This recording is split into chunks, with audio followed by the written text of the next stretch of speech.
Hi dear students, welcome to La Excellence IAS Academy. Let's discuss the articles of 22nd September 2020. The first article is with China as a backdrop, New Delhi Moscow watch. So here we are trying to understand the dynamics of recent geopolitical scenario. See, as you are all well aware, India was supposed to participate in the Russian military exercises that is called as Caucasus 2020 military exercise. But India is not participating in this event, stating the reason of COVID-19. But as you are all well aware, the very mentioned reason is because in this event, even China is participating.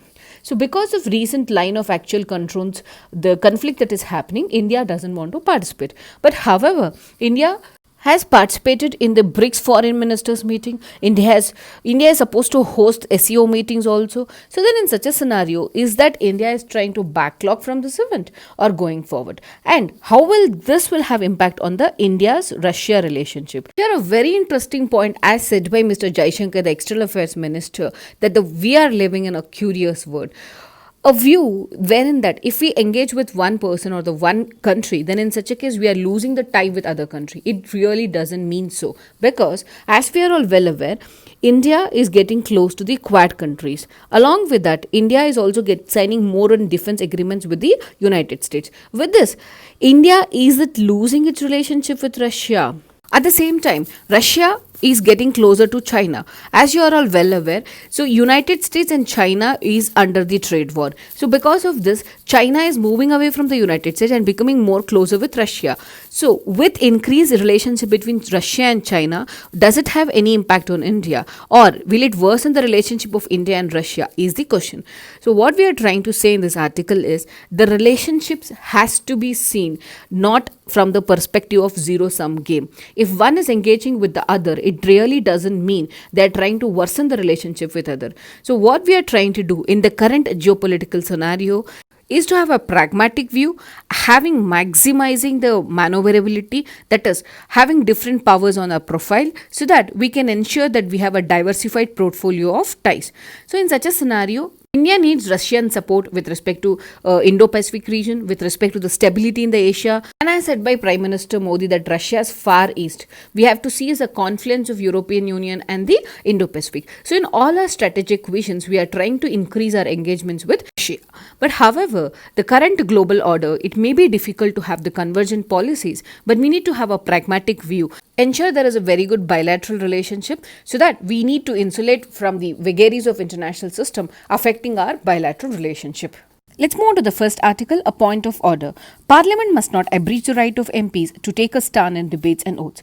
In this article, they're clearly referring to the choyas that happen in Rajya Sabha with respect to the passage of so-called the bills. Those are aimed at liberalizing the farm sector. Which are those bills?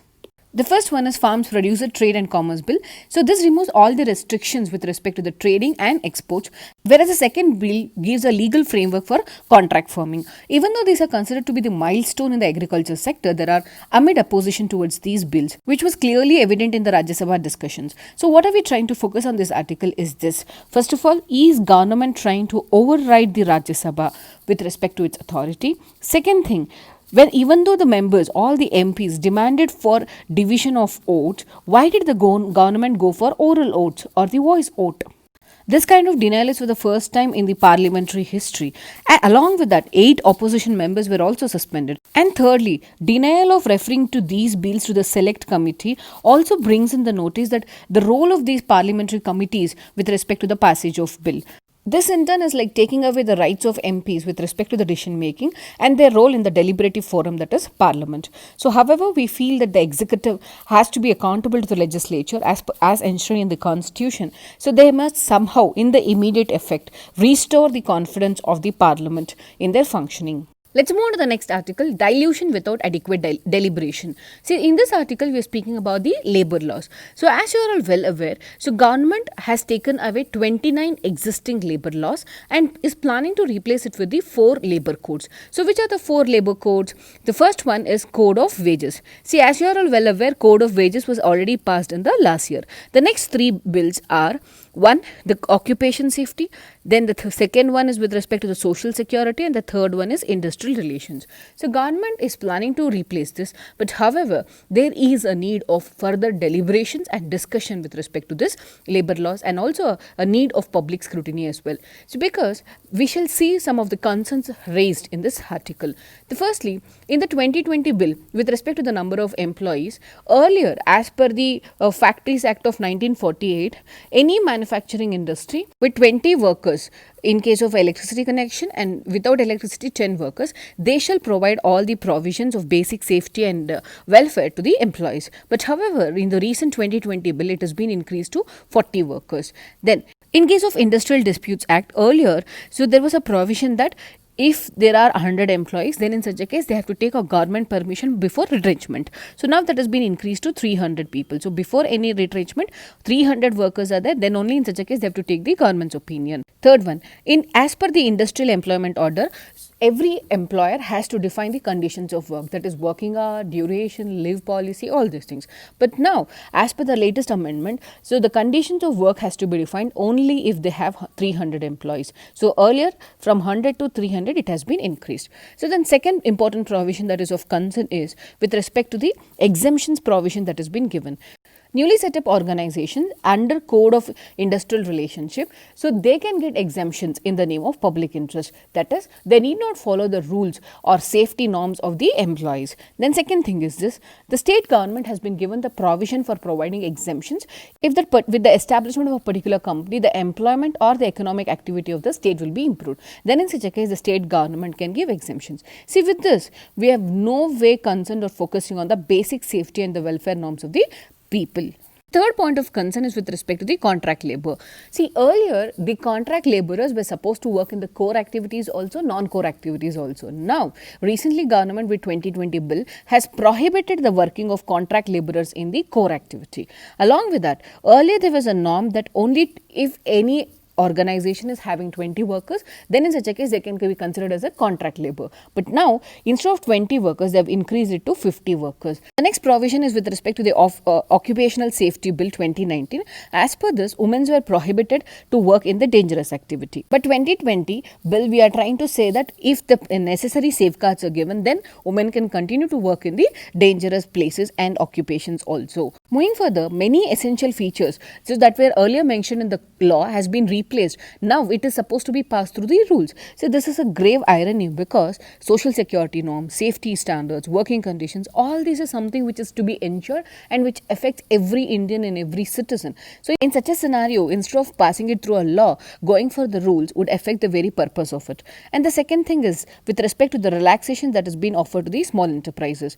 See, when this Occupational Safety Act tries to give all the exemptions to the small establishments, so the industrial relations will apply to all the organizations. So there is no uniformity with respect to the small enterprises. So moving further, the third thing is this, that this bill will affect every person working in the industry. So any such complex scenario or complex issue that is to be addressed, which involves at least 13 schedules and 411 clauses, has to be dealt with detailed deliberations. And there were some key changes which was made after 2019 bill that was referred to the standing committee. So again, there is a need to send it to a standing committee for detailed scrutiny. Along with that, Parliament should give in much time for detailed discussions and deliberation on this law, which can have impact on India's labour as a whole.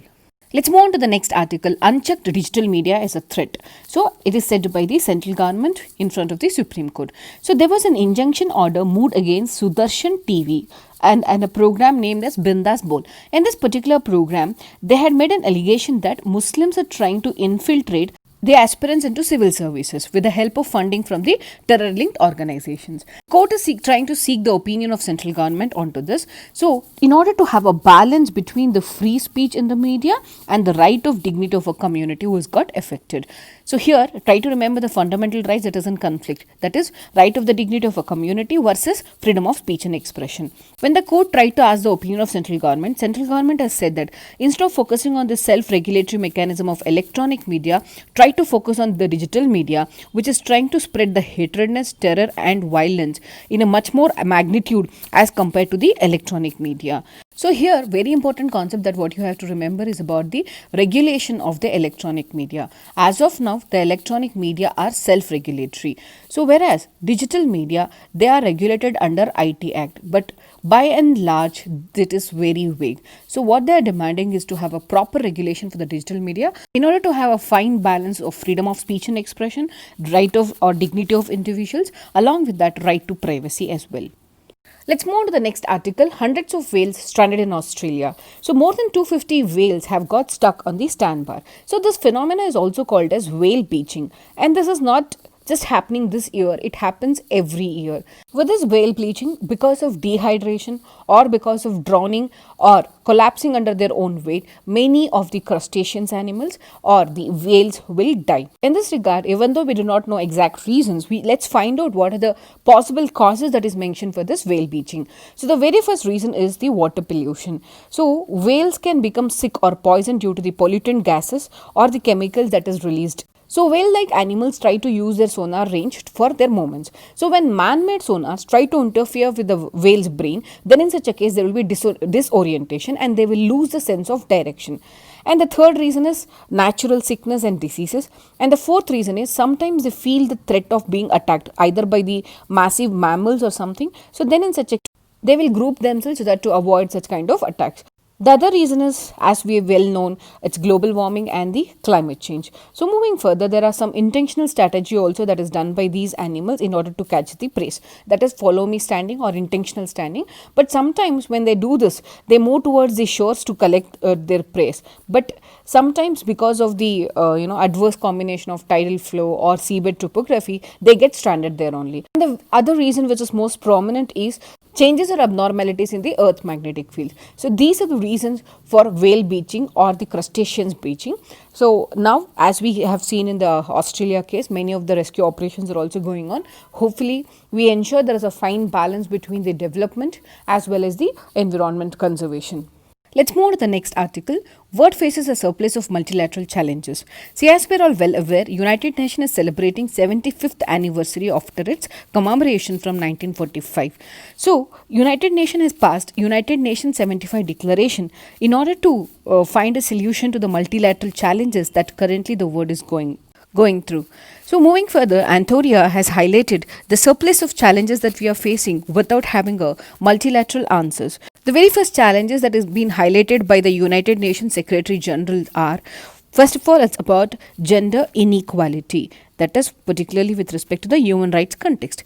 The second thing is about the biodiversity collapsing, as the whole biodiversity is under the threat. And the third thing is with respect to the geopolitical tensions that is endangering peace of many countries. So moving further, the threat of the nuclear war. Along with all these challenges, COVID-19 pandemic has shown how we are fragile to the scenarios and what is the need of having a multilateral cooperation and multilateral coordination with respect to the problems faced by the world as a whole.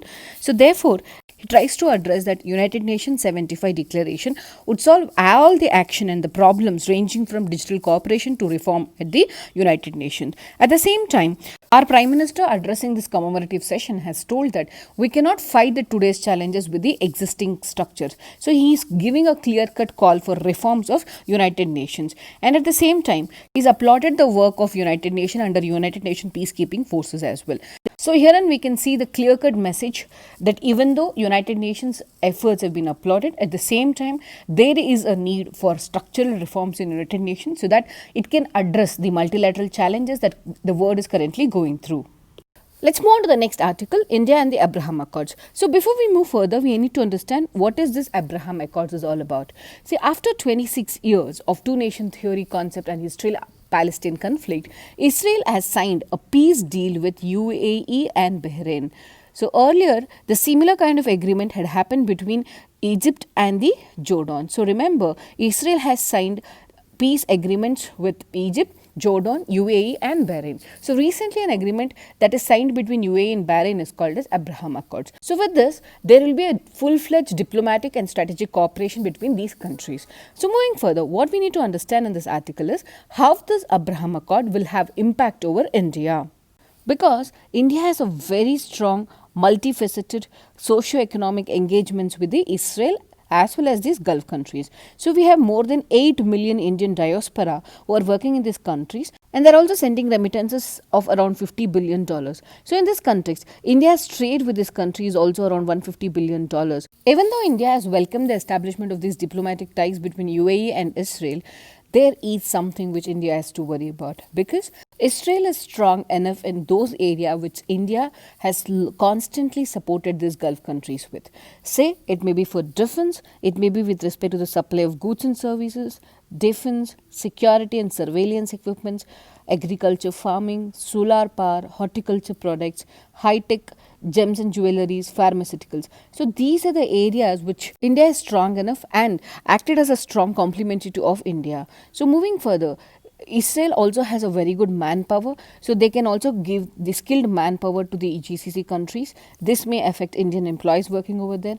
Along with that, Israel is also becoming a startup nation. So with that, they can also take up the benefits of duty-free incubations in UAE. So by and large, we can say this Abraham Accord can disrupt the existing political economic relationship that India has with this GCC countries. Because India, as of now, is a major manpower supplier, food product supplier, pharmaceutical and gems and jewelry supplier.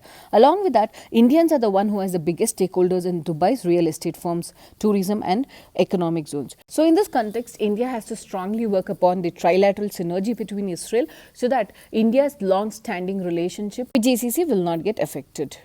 You can also expect Abraham Accord and its significance and its impact on India as a main question.